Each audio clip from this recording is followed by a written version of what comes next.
अस्सलाम वालेकुम प्यारे बच्चों, वेलकम बैक। हम 9th क्लास न्यू केमिस्ट्री को पढ़ रहे हैं। इससे पहले हम 3 टॉपिक्स पढ़ चुके हैं, discovery of electron, discovery of proton and discovery of neutron. आप सबने जान लिया था कि इलेक्ट्रॉन्स के ऊपर नेगेटिव चार्ज होता है, प्रोटॉन के ऊपर पॉजिटिव चार्ज होता है और न्यूट्रॉन्स के ऊपर कोई चार्ज नहीं होता।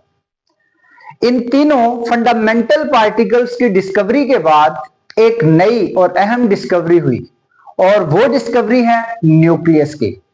सवाल ये है कि इस डिस्कवरी को किया किसने, किस साइंटिस्ट ने ये डिस्कवरी की। उस साइंटिस्ट का नाम है लॉर्ड रदरफोर्ड। लॉर्ड रदरफोर्ड ने 1911 में न्यूक्लियस को डिस्कवर किया। अब उसने कैसे न्यूक्लियस को डिस्कवर किया, सवाल ये है बच्चों। उसने एक तजर्बा किया। तजर्बा कैसे किया? उसने ना कुछ पार्टिकल्स लिए, स्पेशल टाइप ऑफ पार्टिकल्स कहा। उन पार्टिकल्स को बोलते हैं अल्फा पार्टिकल्स। और याद रखें कि अल्फा पार्टिकल्स के ऊपर पॉजिटिव चार्ज होता है। उसने अल्फा पार्टिकल्स लिए, उन अल्फा पार्टिकल्स को हिट किया। किस पे हिट किया? बहुत बारीक सोने की तह ली। अब कितनी बारीक सोने की तह? उस सोने की तह की थिकनेस थी 0.00004 सेंटीमीटर। यहां से अंदाजा लगाएं कि कितनी बारीक तह थी वो सोने की। जब उसने बहुत बारीक सोने की तह के ऊपर स्पेशल टाइप ऑफ पार्टिकल्स को फेंका तो वहां से उसे अंदाजा हुआ कि भाई एटम में एक छोटा सा हिस्सा है जिस हिस्से को हम बोलते हैं न्यूक्लियस।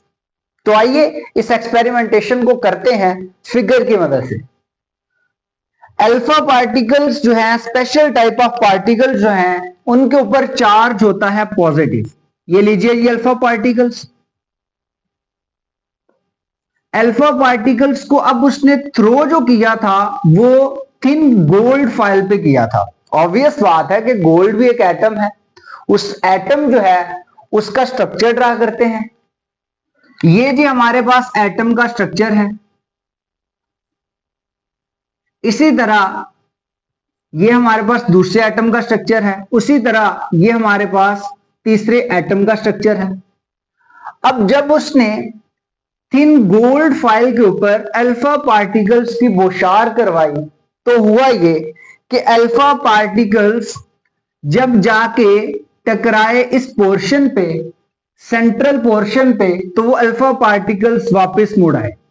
जब वापस मुड़े तो रदरफोर्ड ने सोचा भाई जरूर यहां कुछ ना कुछ ऐसा है जिस पे अल्फा पार्टिकल टकराए हैं और टकराने के बाद वापस मुड़ आए हैं। जस्ट इमेजिन कि आपके हाथ में एक बॉल है। अब उस बॉल को दीवार पे मारते हैं। जब दीवार पे मारते हैं तो बॉल वापस आ जाती है आपकी तरफ। उसी तरह हुआ कि अल्फा पार्टिकल टकराए, टकराने के बाद वापस मुड़ आए। But at the same time अगर दीवार आगे नहीं है तो आप बॉल फेंकते हैं तो बॉल तो गुजर जाएगी। जैसे यहां पे अल्फा पार्टिकल फेंका, ये सीधा गुजर गया, ये तो वापस नहीं मुड़ के आया। तो जब अल्फा पार्टिकल्स वापस मुड़ के आया तो रदरफोर्ड के जहन में आया कि भाई यहां पे कुछ ना कुछ ऐसा है स्पेशल टाइप। और वो जो स्पेशल टाइप थी वो हकीकत में वो जो पोर्शन था, छोटा सा हिस्सा था जिससे अल्फा पार्टिकल टकराने के बाद वापस मुड़े, उसे उसने बोला न्यूक्लियस। तो न्यूक्लियस की डेफिनेशन क्या हुई? टाइनी सेंट्रल पोर्शन, छोटा सा दरमियानी हिस्सा। अब इस दरमियानी हिस्से के गिर्द एक और पोर्शन है, उस पोर्शन को कहते हैं एक्स्ट्रा न्यूक्लियर पोर्शन। उस न्यूक्लियर पोर्शन ने न्यूक्लियस को सराउंड किया होता है। न्यूक्लियस के गिर्द हिस्सा होता है, देखिए ना, जैसे कि अल्फा पार्टिकल टकराया वापस मुड़ आया, ये तो हो गया न्यूक्लियस। लेकिन ये अल्फा पार्टिकल सीधा गुजर गया, तो ये जिस पोर्शन में से गुजर रहा है उसको बोलते हैं extra nuclear portion. Extra nuclear portion. तो you have two type of portion, एक central portion, central portion is called nucleus, and आपके पास सेंट्रल पोर्शन के गिर्द जो पोर्शन है उसे बोलते हैं एक्स्ट्रा न्यूक्लियर पोर्शन। इस तरह डिस्कवरी हो गई न्यूक्लियस की। अब जब न्यूक्लियस की डिस्कवरी हो गई तो एक दो प्रॉपर्टी फिर जहन में आ गई और उसने जब ये प्रॉपर्टीज को देखा तो उससे देखा कि तमाम सारे का सारा जो मैस है एटम का वो कॉन्सेंट्रेट कर रहा होता है न्यूक्लियस में।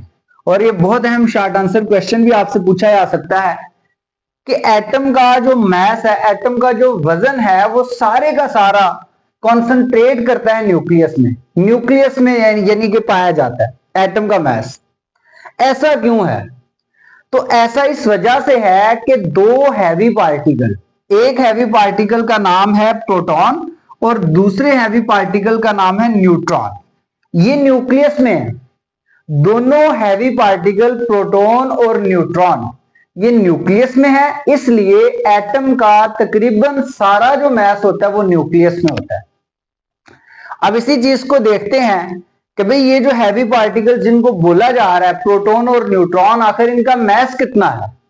तो भाई इनका मैस मैं अगर आपको बताऊं तो इलेक्ट्रॉन का जो मैस आपके पास होता है वो आपने याद रखना है कि वो हमारे पास है 1.673 multiply 10 raise to power -27 kg।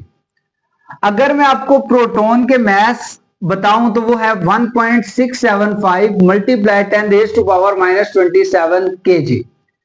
ये दो देखिए, ये दो फंडामेंटल पार्टिकल जो हैं ये न्यूक्लियस में लाए करते हैं, इसलिए जो सारे का सारा एटम का मैस होता है वो कंसंट्रेट करता है न्यूक्लियस में। सही होगा? अब स्टूडेंट्स याद रखें कि हमने अभी तक इस चैप्टर में 3 पार्टिकल पढ़े हैं, इलेक्ट्रॉन, प्रोटॉन और न्यूट्रॉन। अगर हम उनके चार्ज की बात करें तो इलेक्ट्रॉन के ऊपर जो चार्ज होता है उसकी वैल्यू है -1.6022 multiply 10 raise to power -19 coulomb. Coulomb is the unit of charge. Proton के ऊपर जो चार्ज है वो सेम ही है बट विद अपोजिट साइन, इधर नेगेटिव है तो इधर पॉजिटिव साइन है। लेकिन न्यूट्रॉन के ऊपर कोई भी चार्ज नहीं होता, इसलिए उसकी वैल्यू 0.0 है। ये था जी आज का टॉपिक, जिसमें हमने की है न्यूक्लियस की डिस्कवरी, कि न्यूक्लियस किस तरह से डिस्कवर हुआ, और एक शॉर्ट आंसर क्वेश्चन पढ़ा। मिलते हैं नेक्स्ट वीडियो में। अल्लाह हाफिज।